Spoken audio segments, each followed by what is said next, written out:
চলে এসেছি সাকচি মার্কেটে। আজকে কি ভিড়, গাড়ি রাখারও জায়গা নেই। লঙ্কা গাছটার অবস্থা দেখো কি বাজে হয়ে গেছে, কি ভিড় মার্কেটের মধ্যে। Good morning everyone, welcome back to our channel to a new blog. তো এখন বাজে হচ্ছে 11:30। তো এই কিছুক্ষণ আগে ওয়ার্কআউট ক্লাসটা শেষ হলো, এখন ফ্রেশ ট্রেশ হয়ে এখন এই ঘরটাকে পরিষ্কার করব। তারপর আজকেও তো বৃহস্পতি, আরও কালকে একবারে ডিউটি দিয়ে আসার পথে না ওই ঠাকুরের জন্য ফুল মিষ্টি এগুলো নিয়ে এসছে। তো স্নান দান করে ঘরদর পরিষ্কার করে তারপরে পুজো দেবো, তারপরে গিয়ে লাঞ্চটাকে বানাবো। দেখি কি রান্নাবান্না করি। আসার পর থেকে তো আর বাজার করা হয়নি, সেই আগের মানে এই রবিবার তার আগের রবিবার যা টুকটাক বাজার করেছিলাম সেগুলোই ফ্রিজে আছে, ওগুলোই দিয়ে রেখি কিছু একটা করবার। এর মধ্যে তো আর যাওয়াও হয়নি বাজারেও, টাইমও পাইনি। তো এখন হচ্ছে ঘরদর পরিষ্কার করিনি, তবে তাড়াতাড়ি করে করতে হবে। অলরেডি 11:30 না বেশি বেজে গেছে। তো প্লিজ ভিডিওটাকে এন্ড অবধি দেখো। আই হোপ আজকে আমাদের খুব খুব ভালো লাগবে। তো চলো দিনটাকে স্টার্ট করা। আমাদের এখানে কি বিভৎস গরম পড়ে গেছে, এখনো এপ্রিল মাসই পড়লো না, এখন থেকেই এত গরম। আর পুরো গরমকাল তো পড়েই আছে, এবার মনে হচ্ছে বিভৎস গরম পড়বে। আর হচ্ছে বাড়িতে যাওয়ার সময় ফুল গাছগুলোকে দেখলে তো ঘরে রেখে গেছিলাম। কাশ আমি যদি ওই লঙ্কা গাছটাকে ঘরে রেখে, আমার অতটা খেয়ালও হয়নি, বেশি করে সমস্ত গাছে জল দিয়েছি। তার আগের কিছুদিন বৃষ্টি হলো, ভাবলাম হয়তো 2-3 দিন যে কোনো একদিন হয়তো বৃষ্টি বা ঝড় কিছু একটা হলে গাছগুলো হয়তো একটু জল টল পেয়ে যাবে। বেশি করে আমি জলও দিয়ে গেছি, কিন্তু এই কয়দিন মনে হয় বিভৎস রোদ হয়েছে। তো গাছের না পাতাগুলো সকালে যখন বেলকনিটা পরিষ্কার করলাম, গাছে তো জল দিচ্ছিলাম, দেখি পাতাগুলো না ঝরে ঝরে পড়ে যাচ্ছে আর কেমন হলুদও হয়ে গেছে। দেখি যে কত লঙ্কা হয়েছিল, দেখি লঙ্কাগুলোকে তুলে রাখবো, তারপরে দেখা যায় গাছটা ঠিক হয় নাকি। গাছটা না দেখে এত খারাপ লাগছে, এখন মনে মনে ভাবছি কাশ গাছটা ঘরে রেখে যেতাম, তাহলে হয়তো ঠিক থাকতো। আমি হচ্ছে রোদে তো ছিল, আমি ছাওয়ার মধ্যে রেখে দিয়েছি, দেখাচ্ছি দাঁড়াও তোমাদের। লঙ্কা গাছটার অবস্থা দেখো কি বাজে হয়ে গেছে, সব পাতা দেখো পড়ে গেছে। আর এগুলোতে না হাত দিলেই ঝরে ঝরে পড়ে যাচ্ছে, আর পাতাগুলো দেখো কেমন শুকিয়েও গেছে। দেখি লঙ্কাগুলোকে না তুলে নিয়ে নেব, তারপরে দেখা যাক পাতা ঠিকঠাক মতো বেরোয় নাকি। কি অবস্থা দেখেছো, কি সুন্দর ছিল লঙ্কা গাছটা, কাশ ঘরে রেখে যেতাম। আর দেখা যাক কেমন করে ঠিক করি গাছটাকে। আর এই দিকের গাছগুলো মোটামুটি সবই ঠিক আছে।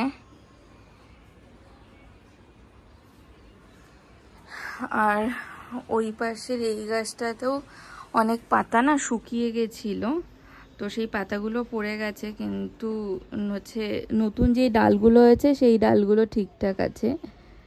দেখা যাক ফুল আবার কবে হয়। এই গরমের জন্য না ফুলও বেশি হচ্ছে না।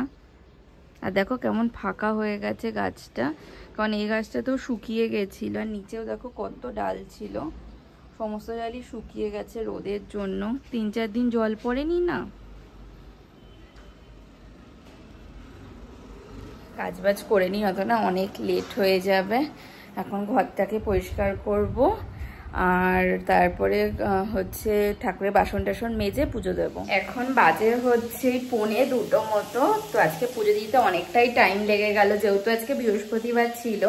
তারপরে চলে এসেছি রান্নাঘরে, অনেকক্ষণই হলো। আর আজকে হচ্ছে একদমই সিম্পল হচ্ছে লাঞ্চ বানাবো। তো কালকে ডাল করেছিলাম, ডালটা আছে। আর করবো হচ্ছে ডিমের অমলেট, সেটা খাবার আগে করব। আর এখন করছি হচ্ছে রসুন আলু পোস্ত। তো অনেকদিন খাওয়া হয় না আলু পোস্ত, তার মধ্যে একটু পেঁয়াজ রসুন টসুন দিয়ে একবারে করছি, খেতে না খুব ভালো লাগে। এদিকে দেখো ফার্স্টে পেঁয়াজটা ভেজে তারপরে আলুগুলোকে দিয়ে দিয়েছিলাম। আর এখানে দেখো রসুন হালকা একটু থেতো করে নিয়েছি, এবার রসুনটাকে দিয়ে দেব। রসুনটা এমন মিডিলে দিলে রসুনের বেশ একটা স্ট্রং ফ্লেভার পাওয়া যায়, খেতে খুব ভালো লাগে। আর এখানে হচ্ছে মশলা করা হয়ে গেছে, এর মধ্যে আছে হচ্ছে পোস্ত আর লঙ্কা বাটা,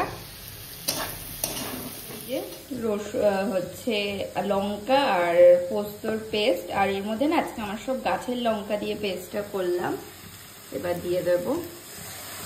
আজকে হলুদ অ্যাড করব না।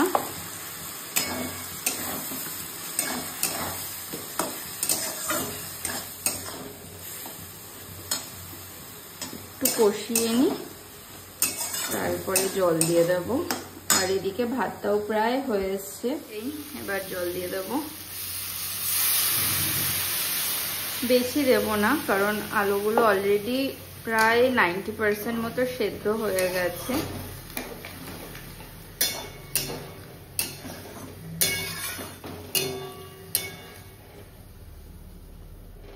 হোক এবার এটা। আর দেখো আলু পোস্তটা প্রায় হয়ে এসছে। আর একটাই লঙ্কা দিয়ে দিলাম। আর এইদিকে ডিমের অমলেট করব, তার জন্য পেঁয়াজ কেটে একটু লবণ মাখিয়ে রেখে দিয়েছি। আর এইদিকে ডালটাও গরম হয়ে গেছে। তো হয়ে গেছে রান্না করা, বেশি কিছু তো ছিল না, শুধু জাস্ট আলু পোস্তটা করলাম। এখন ওকে একবার ফোন করব, দেখা যাক কখন আসবে। ও আসলে তারপরে হচ্ছে ডিমের অমলেটটা করব, কারণ আগে করে রাখলে না ওই একদম ঠান্ডা হয়ে যায়, ভালো লাগে না। তার জন্য ও আসবে তারপরেই বসাবো। এখন বাজে হচ্ছে 2:30, তো চলে এসেছি রান্নাঘরে, ও চলে এসছে। এখন ডিমগুলোকে ভেজে নেব। ফেটিয়ে নিয়েছি।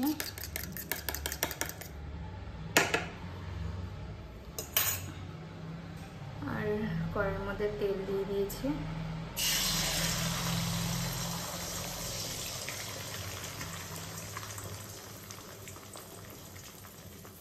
এই হয়ে গেছে ডিমের অমলেট। এখানে আর একটাও হয়ে গেছে, এটা হলেই হয়ে যায়।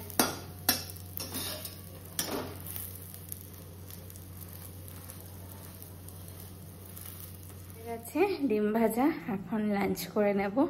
এই এখন লাঞ্চ করে নেব। আজ হচ্ছে ভাত, গন্ধরাজ লেবু, এখানে রয়েছে ডিমের অমলেট, আলু পোস্ত আর ডাল। এবার লাঞ্চ করে নেব। এখন বাজে হচ্ছে 6:45। তো আজকে না দুপুরবেলা লাঞ্চ টাঞ্চ করে ঘুমিয়ে পড়েছিলাম, মানে বিভৎস ঘুম পাচ্ছিল। তারপরে এই ঘুম দিয়ে উঠে সন্ধে দিলাম, বাইরে জামা কাপড় ছিল সেগুলোকে তুললাম। আর এখন ঘরে বসে আছি। আর খুব খিদেও পেয়েছে। আর ওর তো আসতেই 8টা মানে 8টা থেকে 8:30 বেজেই যায়। তো আমি আমার জন্য একটু বাদাম মেখে নিয়ে আসলাম। খিদে পেয়েছে, কি খাবো বুঝতেও পারছিলাম না। তাই জন্য দেখলাম ঘরে বাদাম, শসা, পেঁয়াজ সবই ছিল। তাহলে আমরা অনেকদিন খাওয়াও হয় না, একটুখানি বাদামই মাখি, তারপরে এটা খাই। আর দেখি যে ও কখন আসে। আর এই যে দেখো বাদাম মাখা একদম সিম্পলভাবে মেখেছি, উল্টোপাল্টা কিচ্ছু দিইনি। এর মধ্যে ওই শসা, পেঁয়াজ আর কাঁচা লঙ্কা কুচি আর বাদাম দিয়েছি, আর তেঁতুলের আচার দিয়ে ভালো করে এটাকে মেখেছি। এখন বাজে হচ্ছে 7:45 মতো। তো ও আসলো, এসে বললো ভাল লাগছে না, চলো একটু ঘুরে আসি। তার জন্য রেডি হলাম, হয়ে এখন বেরোচ্ছি। বলে একটু সাক্ষীতে যাবে, তবে দরকারি কাজও আছে, ঘোরাও হয়ে যাবে। চা তো খাওনি, চা খাবে কারেক্ট চাই থেকে? খাবে না? চলো, খেয়েছো? চলে এসছি সাকচি মার্কেটে। আজকে কি ভিড়, গাড়ি রাখারও জায়গা নেই সাকচি মার্কেটে। ও গেল গাড়ি রাখার জায়গা খুঁজতে। কি ভিড় মার্কেটের মধ্যে।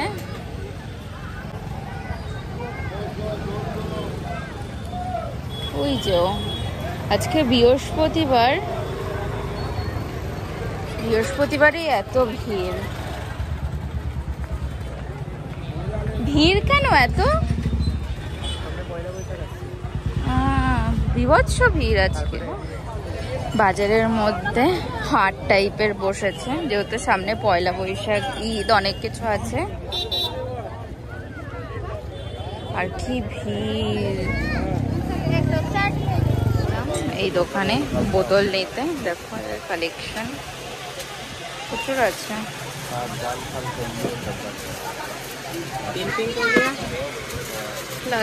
প্লাস্টিক তো নেবো না, স্টিলের নেবো। একটা দেখলাম এই সেলোর বোতল, আর একটা আছে এই গ্রিন কিউবি, দুটোই ভাল লাগছে।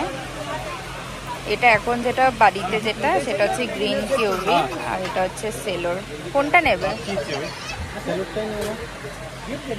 হয়ে গেছে আমাদের বাজারের কাজ।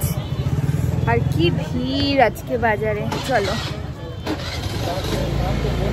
এখন বাজে হচ্ছে 9:30। তো বাজার থেকে তো চলে এসছি, এসে কিছুক্ষণ ঘরে বসেছিলাম। আর এখন রান্নাঘরে আসলাম, এখন করব হচ্ছে রুটি আর সাথে করব বেগুন ভাজা। তো রুটির জন্য আটা মাখতে হবে, আটা মাখা নেই। আর হচ্ছে বেগুনও ভাজতে হবে। প্রথমে বেগুনটাকে কেটে একটু নুন হলুদ দিয়ে মাখিয়ে রেখে দেবো, আর তারপরে হচ্ছে আটা মেখে রুটিটা করে নেব। হয়ে গেছে রুটি করা, রুটি করলাম, তারপরে বেগুন ভাজলাম, এখন ডিনার করে নেব।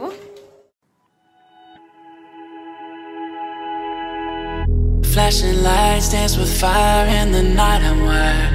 Watch the time pass us